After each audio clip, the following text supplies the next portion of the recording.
Season 0 has come to a close, and now we are blessed with Season 1 of Marvel Rivals. We have new heroes, a new map, lots of fixes, and a list of balance changes too. The patch notes dropped in 2 parts, one listing the new stuff and one listing the balance changes. You can find those links in the description below. But if you don't fancy reading it all, we're about to talk through it all here. Let's take a look at what's new and dig deep into the balance changes to really see what that means for the gameplay. This is Positively Hazo, patch notes enthusiast.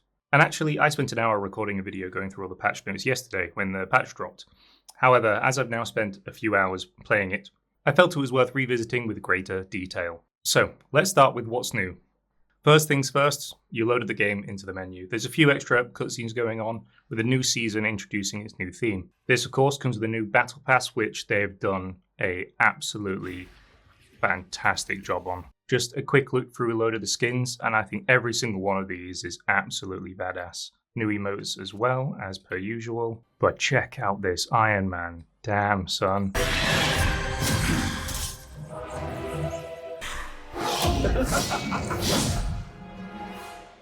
Okay, so that's the Battle Pass, and now we have the event as well.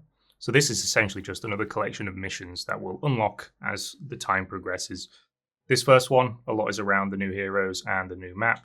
Then we've just today unlocked the second area, which is about the new arcade mode, the Doom match. And we'll see more and more chapters unlocking as the season progresses. And you'll also see a few new notifications. If you look in your achievements, there's a few more added there. There will be a notification on those, I believe. They're pretty much all around again, the new map, the new heroes, and the new arcade mode.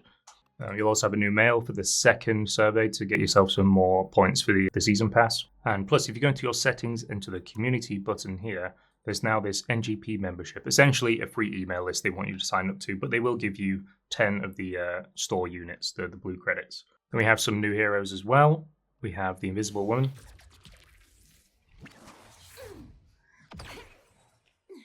New skins have their alternative color, and a lot of her paid cosmetics are this dark vampiric vibe, which I'm just loving the theme of this patch. Absolutely badass. The abilities, you can have a look through here and they'll break everything down for you, but we're going to jump in the practice range and have a look through these in a moment. And another character from the Fantastic Four, we have Mr. Fantastic. A 3-star difficulty. And to be honest, I've not actually played Invisible Woman yet, really, but I've played quite a bit of Mr. Fantastic, and, you know, there is a mixed bag. Again, it feels like 3-star to play, 5-star to master. But I think that goes for pretty much any hero in this game. Again, has his alternative color scheme, and whatever this is. I love that little cheeky thumbs up. I enjoy that every time I see it. And again, abilities you can check out in the hero screen, but we're going to dig deeper into those in the practice range. New stuff. You can see there is now a quick match mode that just plays on the new map, which will help you get towards those event missions that require you to play this map. I think I played maybe 10 quick matches without even seeing the map once, so it was very useful to have a quick match that forced you on there. And the Doom match, basically free for all. There is a little note that on the Convoy and Convergence mission types, both sides can transition their spawn point. So basically, if you're attacking and you just spawn as your team captures the point, you no longer have to walk the entire length of the map to catch up. You can transition to that forward spawn point. Same on defense. If the enemy captures as you spawn, you can choose to spawn back with the rest of your team. Plus another really nice feature, during the loading phase on quick matches, you'll see the nameplates of both sides of the teams. This is also labeled with who's attacking and defending, which I'm about to do another video about quality of life changes, and that's something that I feel is lacking, is the awareness of if you're attacking or defending while you're choosing your hero. Regardless, I've not seen this actually work every time. It's only maybe 25% of my matches actually show me the nameplate. It doesn't pop up every time, and I don't really know why. I imagine that's something for them to iron out. There's also a Twitch Drops event on right now, so I'll be having that enabled on my Twitch channel, so if you want to come watch me stream, you can get involved with the Twitch Drops, earn yourself some rewards. As usual, link in description. Some changes to the ranking tiers, but I haven't played any ranked, so I'm not going to dig into that. Again, some stuff for tournaments, which I have not used that feature, don't really care. And for other streamers out there, they've enabled a streaming mode now, so you can hide those nameplates and hide the chat for that anonymity if you need it. Plus, they had a random queuing delay to make sure people can't just like stream snipe you. You can adjust the parameters for how long you want that delay to go as well. An interesting little addition, doesn't really make a huge difference, but now when you're spectating, you'll see the crosshair and hotkeys that the other player is using rather than your own. That basically means when you go into the kill cam after you die, you'll be able to see if the person who killed you is using a controller or a mouse or keyboard, because you'll be able to see that on their screen. Some important changes in the settings, something that many players have been asking for over on PC, is now if you go to your keyboard section, you can now choose mouth smoothing and mouse accelerations options. Why is my mouse acceleration back off? Because I turned that off yesterday. That's concerning. Surprisingly, I actually play with mouse smoothing. They've also, in display/graphics, they've allowed you to disable quite a few of the settings, so you can turn your anti-aliasing off now. 90% of the time in games, I do play with it off, just because I like those pixel sharp edges to be able to see players. But I actually find this setting at the moment is working pretty well for me. A lot of other games, I find it a bit hit and miss on performance and how blurry it makes the edges. But in this game, it's actually feeling really smooth. So I've actually kept it on. You can also reduce model details down to performance, and you can turn off your reflections as well, which I've done here. And global illuminations, which will be pretty heavy on GPU usage in most games, is that lighting, and you can turn that off now as well. And lastly is a big pile of fixes. I'm just going to pick a few key ones out that stood out to me, but if you have come across any bugs, you can check out this list. Again, description for the link. So if you're deep in the Marvel Rivals community online, you will have seen that FPS can affect things like player movement and attack speeds. They're starting to address it. They haven't hit everything, but at least for Doctor Strange and Magic, they've fixed the frame rates being able to affect how fast they can move. One fix here was fixed occasional incorrect resets of Winter Soldier's ultimate ability, which isn't something I noticed. Maybe accidentally I did have that happen and never really noticed. But another one for Winter Soldier is ultimate ability would sometimes fail to hit targets with its range. That's fixed. I definitely came across that one. Another one, fixed occasional damage loss on Rocket Raccoon's primary attack. Not something I noticed, but I mean, I'll take any buff for Rocket Raccoon.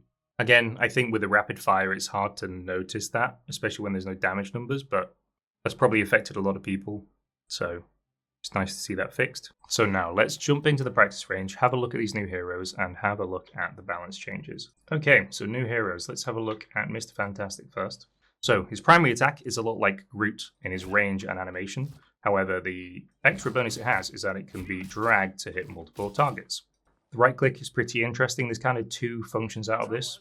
So you can click it on an enemy to grab them, and you can click your left click again to pull them towards you. There is an alternative way to use this ability as well. I'm going to turn cooldowns off here, but there are cooldowns to these abilities, of course. Target an enemy, you can also then click on another one and bring them together and slam them together in the air. The E, I think, is what makes Mr. Fantastic so fantastic. It's a great utility and damage output as well, and maneuverability. So it basically pulls you in towards your target. If it's an enemy, it deals damage, and if it's an ally, you can actually shield them. So then if you have an ally, you can pull into them and grant them a shield. The shift ability allows you to sponge 300 damage, so any attacks you receive will count as a complete block, as if you're attacking, when Magic portals, she's damage immune, or when Hulk is turning back into human form, they're damage immune. Similar to that with this, you are damage immune, the damage will not go to your health, it goes to this bar you see on your HUD, and then all that damage you build up is then fired back to your foe. So, something I want to look into is how much damage is actually reflected from this shift ability. So if you look at the health bar at the bottom, I'm losing 100 health. A small marker every 25 health, and those bigger markers are 100. So now if I wait for this guy to start firing again, and I block 100 damage, that to me is not 100 damage. But if we see 100, 200, it's about 250 health. So that's done about, I'd say 65 damage, maybe 60 damage. So it's about a 60% return on the damage. It's not 100% of the damage that you sponge. It can't be. There's no way. So an interesting point that isn't really clarified in the description here. So the next thing is the passive. So you'll notice there's this little number appearing under my reticle as I build up the passive. Basically, you just gain it from using skills, but it is interesting of which skills actually apply. So of course, there the primary attack, that counts. The right click, even if you miss, will give you passive points. You don't actually have to hit your target. The E you cannot use without a target, so you only get points that way. And also, your shift ability just doesn't give you any points whatsoever, even if you do damage back. It just does not contribute to your passive. Then you have your team ability, again, has nothing to do with your passive. So the passive only actually builds up with your primary attack, your E, and you can just spam right click even if you miss and still get points. Once this meter builds up, what happens is you enter a new mode and gain big health, big health. So yeah, now I Hulk out. I get 7 seconds of full damage and a massive, massive shield. Once this wears out, that shield slowly degenerates as well. It doesn't just drop off, so that's actually quite useful. But what happens when you are in that mode, you cannot use your abilities. So there is a key you can press to cancel that if you need to throw an ability down. You've got to play around that passive a little bit and keep aware of when that's going to happen, because if you're in the flow of combo with your abilities and then suddenly your passive charges, it can drop all your ability usage. Because as well, there's a lot of utility. So you'd be able to shield your allies. You can't do that while your passive is maxed out when you're in that mode.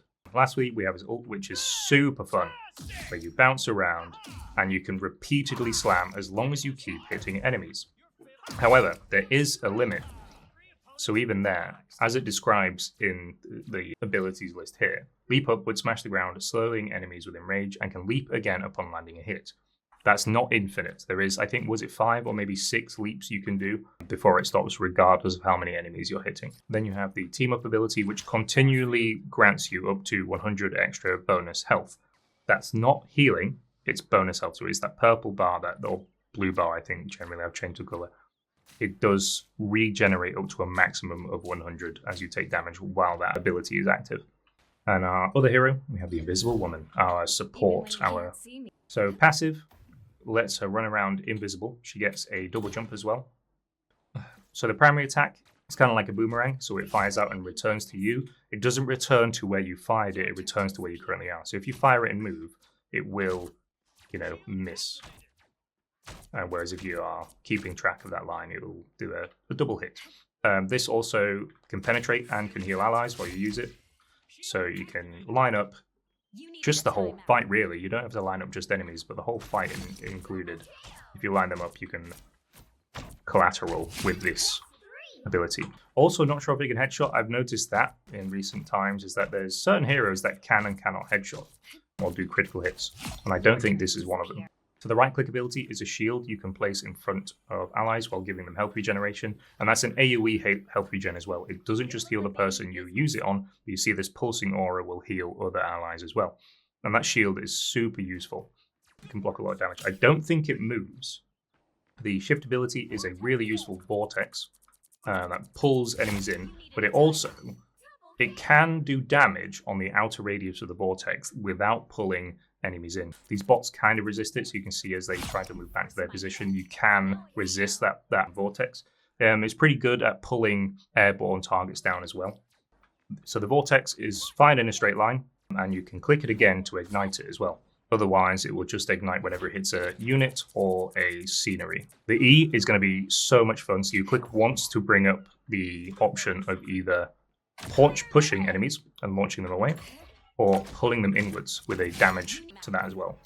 Can't do anything to allies, it's just on enemies, but super, super strong. Or if someone's out of position, you can pull them out of position with this, or you can get people off your ass and push them away. So the E also can hit multiple targets, so if you do a big push there, you can hit several of them. Same with a pull, again, if they're lined up, pull them in, and the range on it is impressive, really impressive. You see that effect is still applying from about this distance. It's pretty good, pretty good. She has a melee combo, which will knock enemies back on the third hit.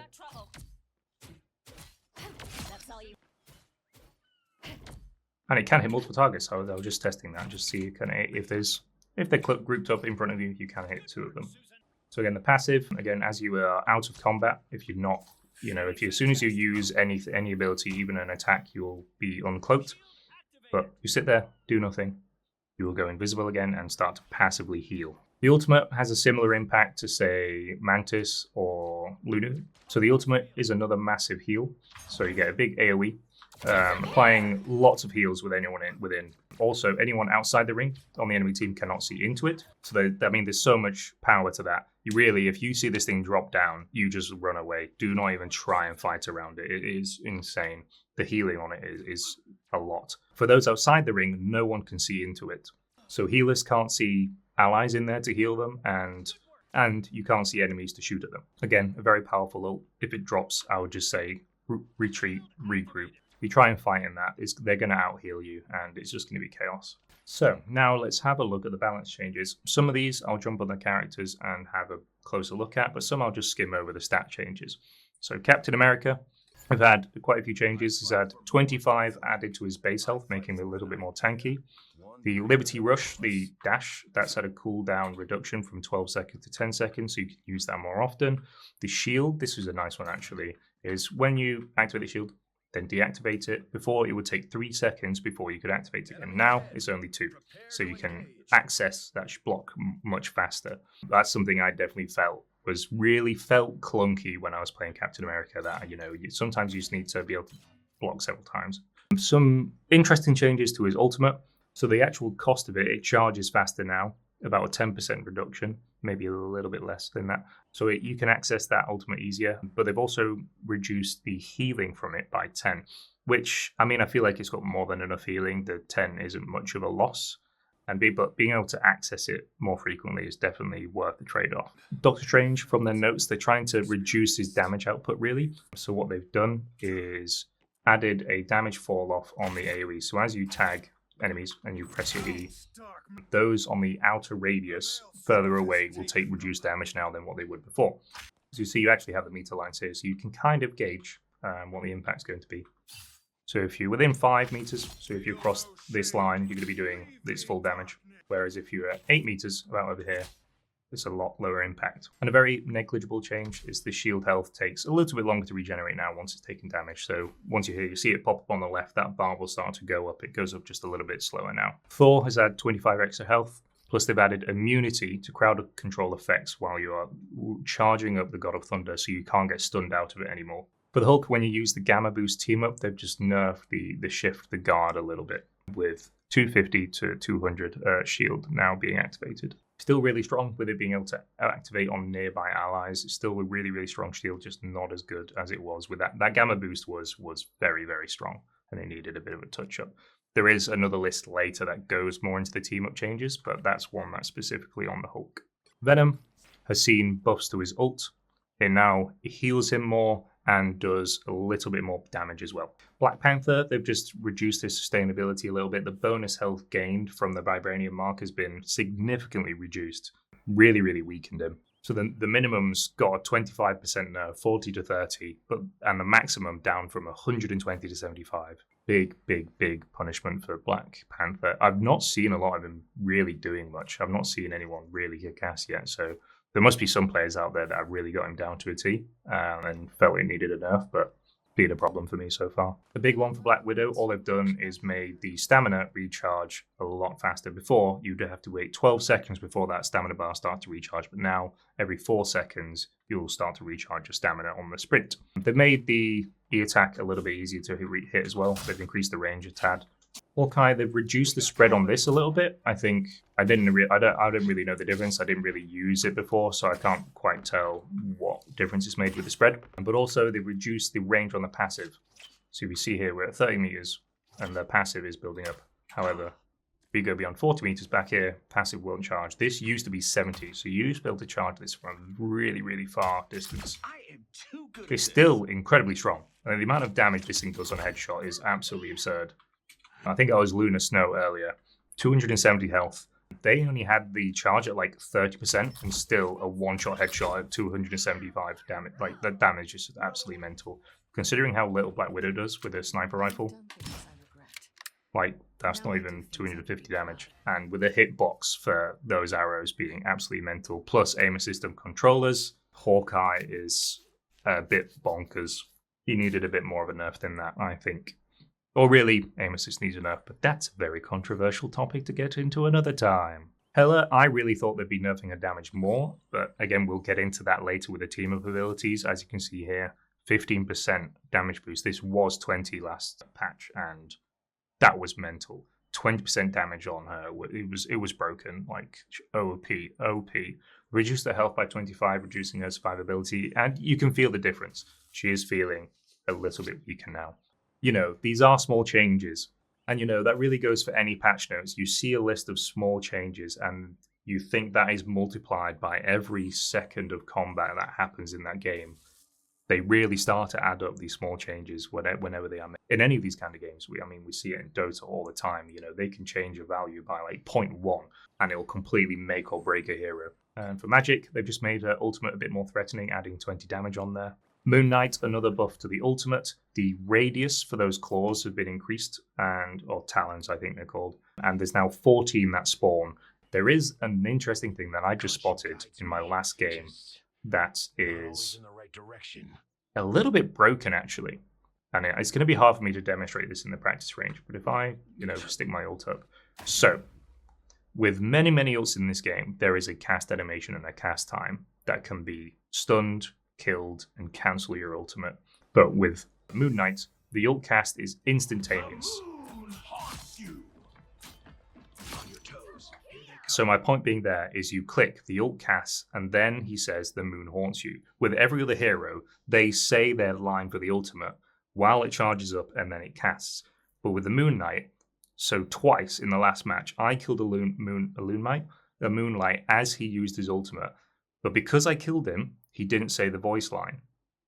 So essentially, I just had no idea this ult was coming. I'd just kill him and be like, right, time to move on. And then suddenly I'm stood in a circle of talons, absolutely beating the shit out of me. Which, I could have dashed away, run away. I could have healed myself. I could have shielded myself if I knew it was coming. But the fact that I killed him cancelled the notification that his ult was about to go off. I think they need to do something about that. That doesn't feel very fair, considering every other single hero in the game can just have their ultimates cancelled. For Namor, I've not really played a lot of him, but I could feel the difference straight away. So the buff has been just to improve the placement of his turrets, and they do feel now a lot more, what's the word I'm looking for? Intuitive. They do feel a lot more intuitive now. So before, if you press, like, say you're looking straight forward and you pressed E, it would drop about here. Like, it kind of just went straight and down. The arc never went upwards. So now there's a little bit of an upwards arc and further travel for the projectile. So it's just more intuitive. It feels way better. An interesting one for Psylocke and her ultimate. So essentially before, this ultimate would ignore like shields, say Doctor Strange. Those barriers and shields would just get completely ignored by the ultimate. But now they've changed that. So shields can now block. That's going to have a massive impact on the power of her ultimate, but also give a lot of other players easier ways to counter that ultimate. I've played quite a bit of Psylocke. I do enjoy it, and that ultimate is really strong, but it makes perfect sense. I think giving the other team a chance to counter it's reasonable. And the Punisher, in their notes, they suggested that they wanted his damage to be a bit more kind of consistent, which I find surprising because I think this is my highest damage per second hero in the game. All they've really done is added a tighter spread to the Deliverance and Adjudication so that both of your primary weapons just a little bit more accurate now. There's less spread on them. An interesting thought that I can't really experiment on without, I don't have footage of it before the patch, but would be its range capabilities. I feel like there's a damage drop off to the shotgun. Of course, if you had a tighter spread, you have a cone of fire. If it's a tighter spread, technically at further ranges, more pellets are going to hit. But I don't think this is going to have that much of a difference because I think there's a damage fall off for those pellets regardless. I mean, it's still pretty strong, even at long ranges. It's not bad. But definitely, you get really, really meaty hits now if you hit all those shots. And again, it's definitely a pellet animation. And interestingly, random spread patterns, which I didn't even think to look into until now. But yeah, there is a random spread. Unsure if those are just graphic or actually projectiles that hit. It could just be a hit scan and those are just visuals, but I'm not 100% sure, to be honest. Now Storm. Storm was actually one of the first heroes I tried, and I was just like, this is awful. He felt really slow, floating, easy target, which they haven't changed, but what they have done is give her a lot more damage. And I've had some really, really nice games on Storm. I'm seeing her come up a lot more now. She is really strong with this patch. The primary attack now has a 50% faster travel time. It's so much easier to hit now. It is making such bigger impact. not only easier for you to aim it and like line up that projectile, but also gives the enemies less time to dodge out the way. I think before the speed was too easy to see coming and just avoid. Plus 5 extra damage added on top of it. I think this is another hero that can't headshot with their projectiles as well. So your damage can't be aimed with critical hits, but nevertheless, it's still very, very powerful. An extra 10 damage to the right click as well. The last little change to her was that the ultimate. So as you use it, you get this massive bonus health barrier. And as it runs out, that barrier now slowly declines. Well, quickly, depending on their context. But before, you would just lose that health immediately when the ult ended. But now you get to keep that for a little bit of time. So while the ultimate pushes you into the heat of battle, you now have that extra bit of survivability of being able to escape back to safety again. Jumping in here, I realized I missed one, which is very, very important, is the changes to Scarlet Witch. So what they've switched here is a lot of her strengths against dealing with tanks and given her a bit more of an advantage against duelists and strategists. So her primary attack has always done percentage-based damage. So the changes are that they've changed the fixed damage from 50 damage per second to 60 damage per second. So regardless of health, that damage has been increased. However, that percentage-based damage has been reduced by 2%, from 5 down to 3. So all round, a bit of a nerf on her anti-tank capabilities, but it's made up for with just all-round damage bonus. The right click has had a little bit of a buff too, for the 5 extra damage. Another lovely buff for the Squirrel Girl was, again, looking at the ultimate once more. So now it no longer just bounces around randomly. It will now actually focus on the next nearest target, making it far more impactful and far more of a threat for the enemy team as well. To balance this out, they have reduced its health by half, so it's no longer 600 HP, it's now 300. So yeah, if you see that Squirrel Tsunami now, so now it's a lot more important to focus down that ultimate rather than just ignoring it bounce its way off the map. And we're on to the last two for the Vanguard section. We have Winter Soldier, where they've actually increased 5 extra damage to his primary, however, reduced its range. Now, the wording in the patch notes is very, very confusing. Now, the wording for this is very confusing, but essentially, they've reduced the damage he does beyond 40 meters. So again, we can look at the markings here. Big damage, big damage. If we go beyond 40 meters here, not as impactful. But the confusing wording is reduced damage decay from 65% at 40 meters to 60. So what that says to me, they've reduced the amount it is decayed, but no, I think it's the other way around. So it's not decayed by 65%, it's decayed to 65%, now 60% in the patch. So essentially that is 60% damage when you go beyond the 40 meter mark. That's my interpretation of it anyway, but very confusing. They've not worded that one very well. And Wolverine, big increase to his health pool, an extra 50 HP, but in the trade-off, they've reduced 10% of his damage resistance from the Undying Animal ability. So overall, I think more survivability. It's just a bit less reliance on that ability. Interesting thing about this change is that he has that bonus health with his passive, but that bonus health can also become heals. So he has the ability to heal himself. So having a greater health pool actually is somewhat of an advantage to him rather than the damage resistance. Now, lastly, we're looking at the strategists. We have Cloak and Dagger, the heal, the Dagger Storm, that has had a 3 seconds taken off of its cooldown, making it easy to access, and the ultimate has received 1 extra dash, making that more powerful. Jeff the Land Shark, kind of a nerf, but kind of more just makes sense anyway. Is the ultimate used to just be a sphere that went top to bottom of the map by the sounds of things.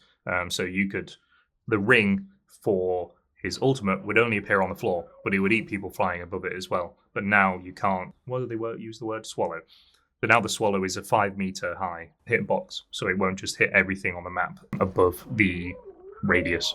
And his primary attack has got a bit of extra healing as well. That's 140 heals per second to 150. For Lunar Snow, there seem to be a way players were abusing this. So essentially, the only change they've made is that they've made the interval from being able to swap between heals and damage boost from 0.1 seconds to 0.5. My guess is that there was a decay time on those buffs. So the healing and the damage buff was, as you changed, it wouldn't immediately lose that for your team. So what players were able to do is by rapidly swapping between them every 0.1 seconds is that they would get both effects constantly. This new delay should stop that happening if that was the case. I'm assuming that's what happened. I didn't know this was a thing until I saw the patch notes that there was a way to abuse it. Mantis, who I believe is possibly the strongest strategist right now, at least probably my favorite, A slight nerf, just her movement speed, but it will make the difference. So the movement speed has come down from 2.5 meters per second to 1.5 meters per second. That's a big hit, and it was a big strong point for her because it made her harder to hit, that's for sure. So you're going to have less dodging capabilities, plus the ability to return to the fight and flank and things like that was really great with that speed boost. Not so much anymore. Then lastly, we have changes to the team-up abilities, which I didn't know until a few moments ago that you can hit F2 and have a look at them all here. So a lot of it's damage reduction. So both the Hela buff for the seasonal bonus is reduced by 5%, and the buff on Hawkeye and Black Widow down 5%. A little buff to Neymar, his ability when you combat with Lunar Snow, which is a very slight increase, just 2 extra damage and a 5% increase to the slow. Plus, that 2 extra damage is also reflected in the Berserker state that can be applied on your spawns as well. And the combo with Rocket Raccoon, essentially 5 seconds taken off the cooldown for the drop that Rocket Raccoon can drop down. So you can access that more often. Scarlet Witch and Magneto, in their notes, they said this was feeling a little bit weak, and I'd still say it is feeling a bit underwhelming. So all they've done is buff Magneto's side of the team-up ability, just a little bit of extra damage on all parts. And once more, another buff to Storm, which again, with Storm's buffs already, you combine that with the buffs with this team-up with Thor, she becomes very, very, very strong. So the extra ability that she gains from teaming up with Thor, this C ability, that is reduced its cooldown from 20 to 15 and increased its damage by 5 as well. So, okay, so I think that's everything. If there's anything in the patch notes which isn't quite clear to you, then let me know. I can have a look into it and break it down. That's what I like doing. And again, don't forget, you've got Twitch drops active. Check my description. You can follow me on Twitch there where I'll be streaming a bit of this as well. There's a couple more videos lined up talking about new player experience and quality of life changes that I'd like to see in this game. So if you like this kind of in-depth discussion of game design, mechanics, all that, then drop me a subscribe because there's loads more of that on the way.